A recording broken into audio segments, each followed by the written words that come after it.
Nos congregamos en este santo hogar para el cual pedimos bendición tras bendición, en lo que es el miércoles de la semana número 30 del tiempo ordinario, pero hoy con la Iglesia Universal celebrando la solemnidad de todos los santos.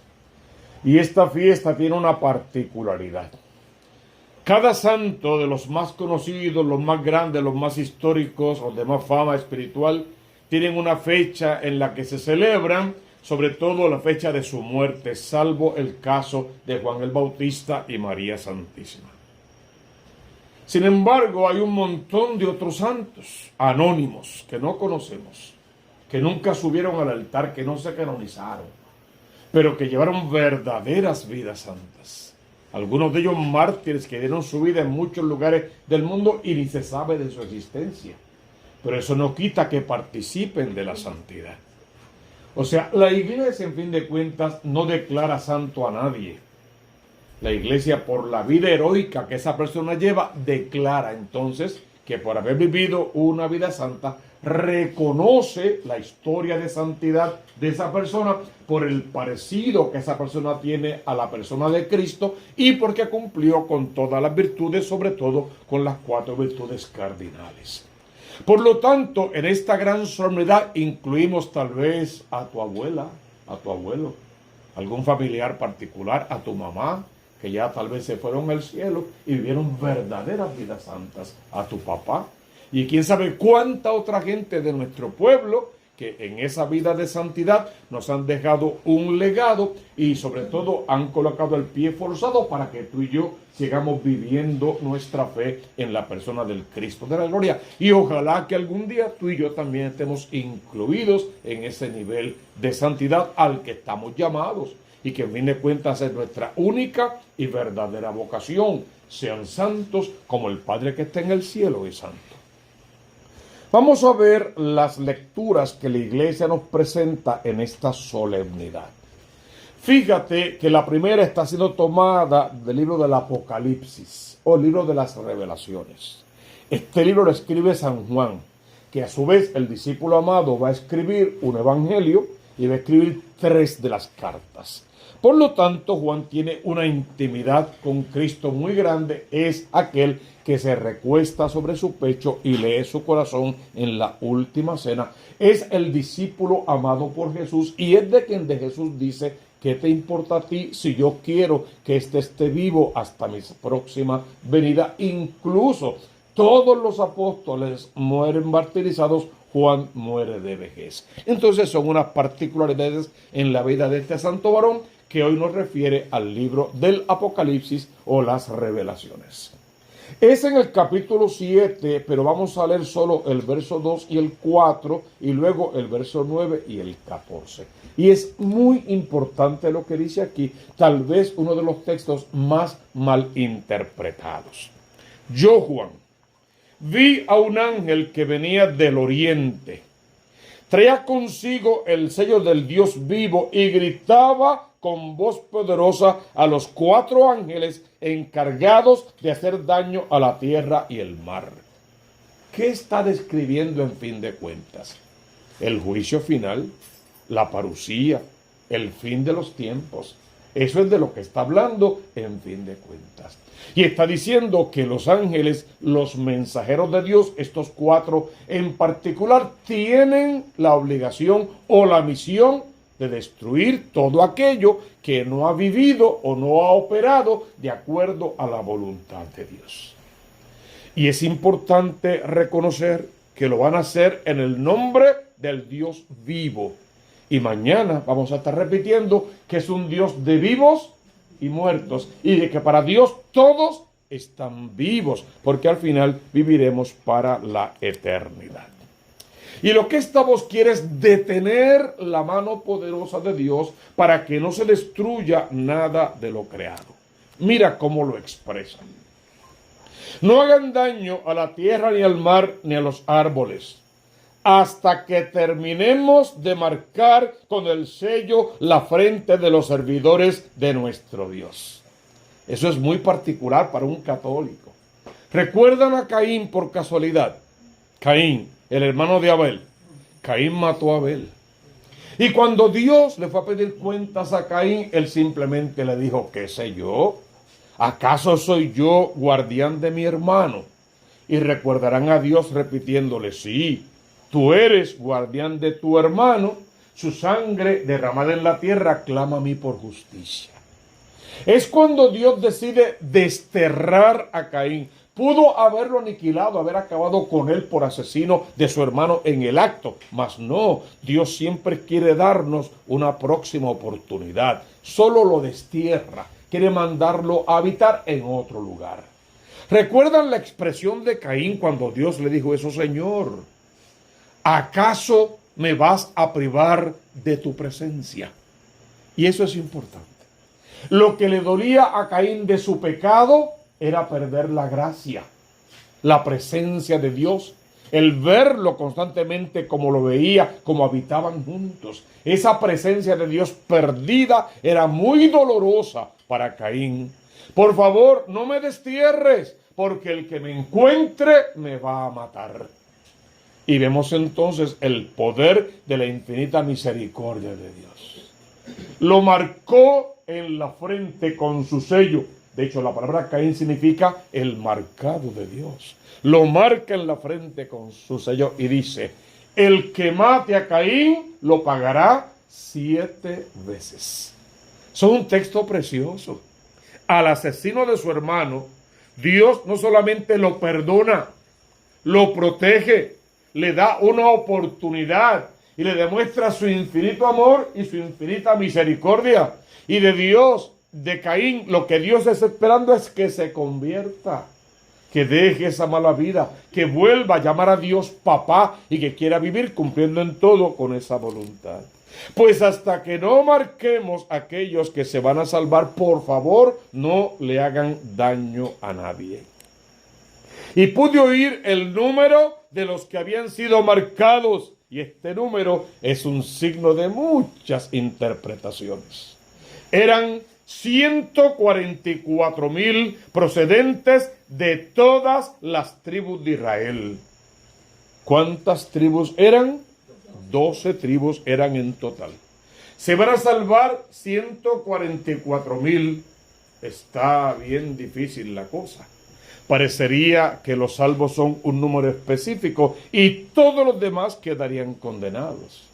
Primero es del mundo que se conocía en el entonces y de las tribus de Israel, que eran el pueblo elegido por Dios. Cuando se creía, primero, que el mensaje era solamente para el pueblo elegido y los demás ya estaban excluidos.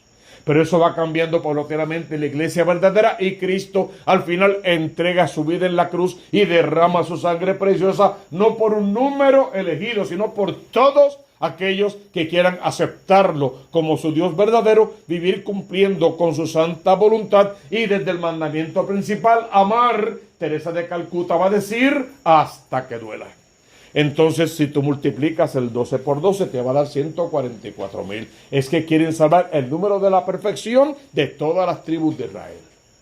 Si ese texto terminara ahí, tendríamos un serio problema, porque parecería que quedó dicho y probado que solo 144,000 se van a salvar, lo que sería muy cruel de parte de un Dios que tanto ama a sus hijos. Pero sigue entonces la visión. Vi luego una muchedumbre tan grande que nadie podría contarla. Y esto que sigue, ponle atención. Eran individuos de todas las naciones y razas, de todos los pueblos y lenguas. Todos estaban de pie. Ya no eran las 12 tribus de Israel nada más. Eran de todos los países, de cualquier lugar del mundo, cualquier persona que quiera aceptar a Jesús como su Salvador, que confiese con sus labios que Jesús es el Señor y que luego viva de acuerdo a eso que confiesa. Porque confesarlo viviendo de espaldas a Dios es como no confesarlo, sería hipocresía. La confesión de nuestros labios tiene que salir del corazón y tiene que poner en práctica lo que decimos creer. No me digas que amas a Dios, déjame ver cómo amas a Dios amando a tu pareja, a tus hijos, a tus papás, a tus hermanos, a la gente en el trabajo y a todos los demás. Hipócrita, dice la palabra, ¿cómo puedes decirme que amas a Dios a quien no ves si maltratas a tu esposa, le eres infiel a tu marido, dañas a tus hijos, te prostituyes, te envicias, haces de tu vida una porquería, eres malcriado, hablas malo, insultas, agredes, golpeas? De esa manera no me ames, por favor.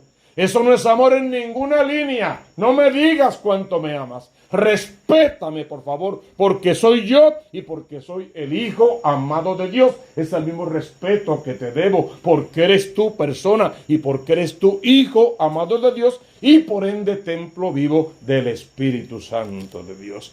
Era una multitud muy grande que nadie podría contarla. Eran individuos de todas las naciones y razas, de todos los pueblos y lenguas. Todos estaban de pie delante del trono del Cordero. Iban vestidos con unas túnicas blancas, llevaban palmas en las manos y aclamaban con voz poderosa: la salvación viene de nuestro Dios que está sentado en el trono y del Cordero. La salvación viene por el grande amor que Dios nos tiene, por la efusión del Espíritu Santo de Dios en nuestra vida y por la sangre de Cristo derramada en la cruz en Viernes Santo y constantemente en cada Eucaristía.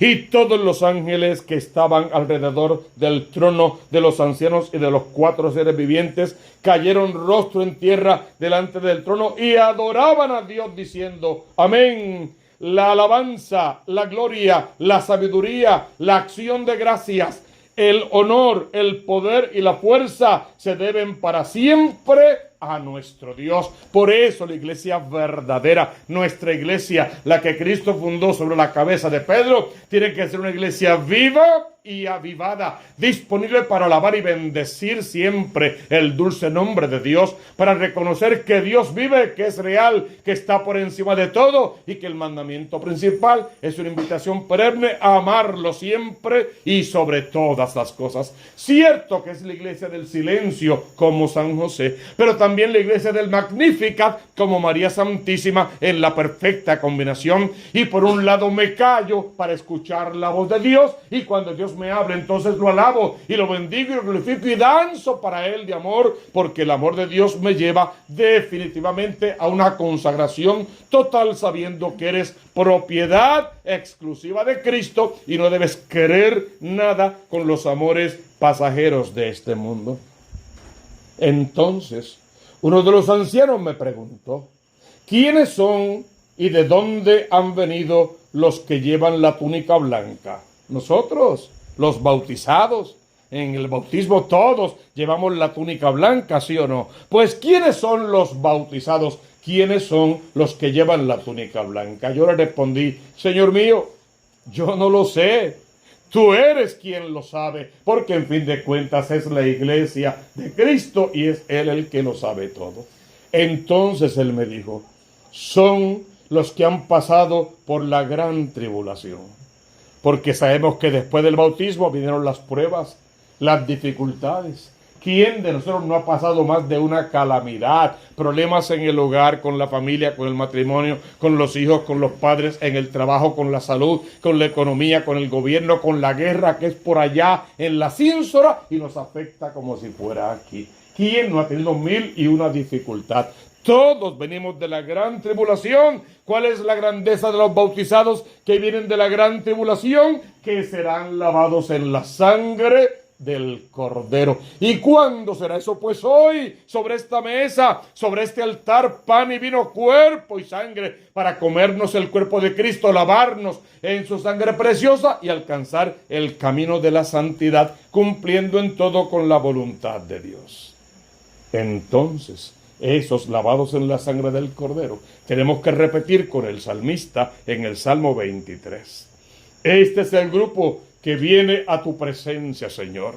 Muchos fueron los invitados, igual que anoche. Nosotros somos los elegidos, que hemos decidido: aquí estoy, Señor, para hacer tu voluntad. No porque somos mejores que nadie, pero al menos tenemos una aspiración: convertirnos, cambiar nuestra vida, ser mejores y alcanzar la vida eterna. Fíjate un segundo nomás en esta segunda lectura de hoy, tomada también según San Juan, una de sus 3 cartas. La primera carta, capítulo 3, verso 1 al 3.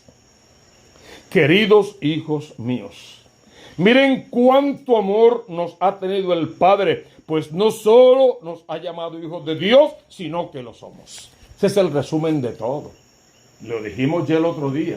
Si tú eres hijo de Dios y yo soy hijo de Dios, somos hermanos. Cada uno es responsable de su salvación y de la salvación del otro. ¿Con quién te vas a quedar? Con el que no te haga daño, con el que no te haga sufrir. Piénsalo un segundo. Si alguien puede evitarte el dolor, el sufrimiento, las lágrimas, el maltrato, e insiste en hacerte herir, en hacerte llorar, en maltratarte, en difamarte, en humillarte, ¿puede decir que te ama? La respuesta es no. ¿Puede decir que es tu hermano? No. ¿Que está en tu vida en nombre de Dios? No. El que te hiere, el que te daña, el que te golpea, el que te insulta, no te ama. Y no debes quedarte ahí aguantando golpes, porque el único golpe que queremos es el del marrón sobre los clavos de la cruz para crucificarnos con Cristo, pero no para permitirle a ningún imbécil que nos venga a crucificar de ninguna otra manera. Somos propiedad exclusiva de Cristo. Es a Él a quien le pertenecemos y es a Él a quien nos tenemos que parecer para poder entonces conquistar el reino de los cielos. Somos los hijos de Dios y esperamos algún día heredar esa maravilla de promesa de celebrar la eterna y definitiva Pascua. El Evangelio de hoy lo conocemos de memoria, nos lo regaló Mateo en el capítulo 5. Son las bienaventuranzas que conocemos de memoria y que los invito a que lo lean en casa, todos completo, el capítulo 5 de Mateo. ¿Quiénes son los bienaventurados, los dichosos, los felices? Los que cada vez quieren parecerse más a Dios. Y el dolor, el sufrimiento, las lágrimas, la depresión, la tristeza, la convierten en alegría, en danza y en fiesta. Porque Él vino a enjugar nuestras lágrimas de depresión y darnos luz en el camino para parecernos a Jesús. Y pareciéndonos a Jesús, pasar por el mundo tal como Él pasó, siempre haciendo el bien. Al final, dichoso tú, dichoso yo, si nos persiguen. Y ojalá que podamos entender la persecución del demonio, del mundo y de la carne como una gran oportunidad para decirle al demonio: no te rechazo, apártate de mí, Satanás. Yo no quiero pensar como los hombres, yo quiero pensar como Dios y parecerme al Cristo de la gloria. Díselo a Jesús en tu propia oración. Pide que las bienaventuranzas sean tu estilo de vida. Y al final, bienaventurado tú, porque al final del cumplimiento de todo esto, heredarás el reino de los cielos. Y es la meta de todos los santos. Y hoy estamos justamente celebrando esa gran solemnidad. Y la celebramos no nosotros solos, con el coro de los ángeles también presentes, querubines, serafines, principados, potestades, todos los ejércitos celestiales, María Santísima en medio de ellos, y todos rindiéndole culto de adoración a la Santísima Trinidad, el Padre Creador, el Hijo Redentor y el Espíritu Santo Santificador. Si nos dejamos tocar de esa manera por el Dios que vive y le entregamos nuestra vida, simplemente, ¿qué es lo que nos queda por decir? Que todo lo demás vendrá por añadidura.